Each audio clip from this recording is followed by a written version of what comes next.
The sun rose slowly over the Roman camp, not bright, not warm, just a pale, tired light spreading across tents made of worn leather. A Roman soldier never woke up gently. The first thing he felt was the stiff ground beneath him, a mixture of dirt, small stones, and cold earth. He opened his eyes to the same view every morning, the underside of his tent roof, patched so many times it looked like an old quilt.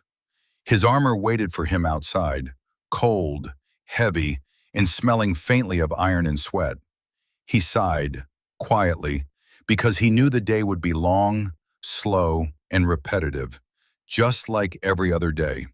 There was nothing comfortable about Roman armor.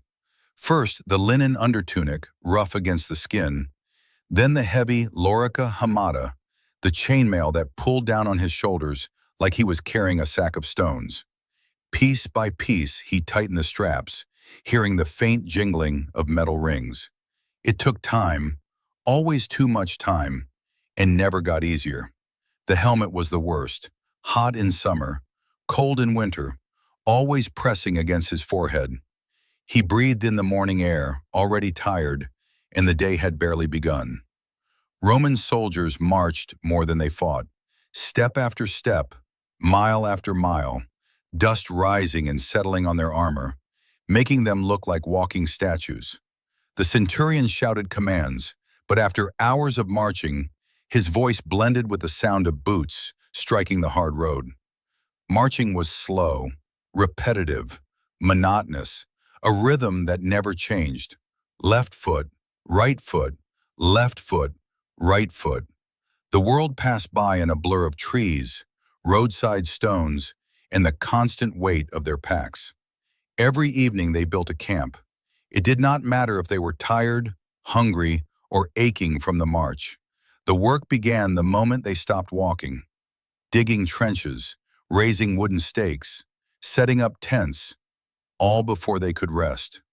The sound of shovels scraping earth filled the quiet air. Dust and sweat mixed together as each soldier repeated the same motions he had performed thousands of times. By the time the camp was finished, night had already settled. Dinner was not exciting, just a small bowl of grain porridge called pulse. Thick, bland, and always slightly gritty. Sometimes they had bread, sometimes olives. Only on rare days, very rare days, a bit of meat. The soldiers sat in silence, the only sound the soft clinking of wooden spoons against clay bowls. No one complained out loud. They were too tired. Each soldier took turns on night watch. Standing under the stars, the cold seeped through his armor and into his bones. The camp was quiet. Only the distant sounds of insects, or a faint breeze moving through tents. He shifted his weight from one foot to the other, trying not to fall asleep.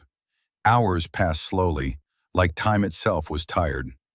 When his turn ended, he returned to his tent, eyes heavy, ready for a few hours of rest before another long day began. Even when they were not marching, they trained. Drills with wooden swords heavier than real ones. Shield practice until arms trembled. Formations repeated endlessly under the watchful eye of the centurion.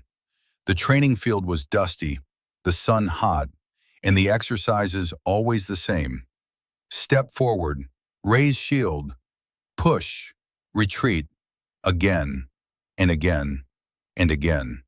Action became routine, routine became boredom, boredom became exhaustion. People imagine Roman soldiers fighting all the time, but most days were uneventful. Standing guard, repairing equipment, cleaning armor, waiting. Always waiting. Some days felt endless, with nothing but silence and the quiet hum of distant voices. A soldier might spend hours simply sharpening his sword, even if it did not really need sharpening, anything to pass the time. Occasionally, a soldier received a letter. The parchment crinkled softly as he unfolded it, eyes scanning the familiar handwriting. News from home came slowly, sometimes months late, or never at all. He read each line carefully, letting the words sink in, a reminder of a life far quieter and simpler than the one he lived now. When he finished, he folded the letter and placed it gently in the small leather pouch he carried, a tiny comfort in a long, tiring life. As the camp settled, voices faded into soft murmurs. Fires burned low. Armor rested on wooden stands. The soldier lay on the ground, feeling the familiar discomfort of stones beneath his blanket. He stared at the tent roof, watching shadows flicker gently. His body was tired, his mind quiet. The world faded into silence, the same silence that ended every day. Being a Roman soldier was not glorious, not glamorous, not heroic. Just long days, hard work, and slow routines that repeated endlessly. And slowly, quietly, he drifted into sleep.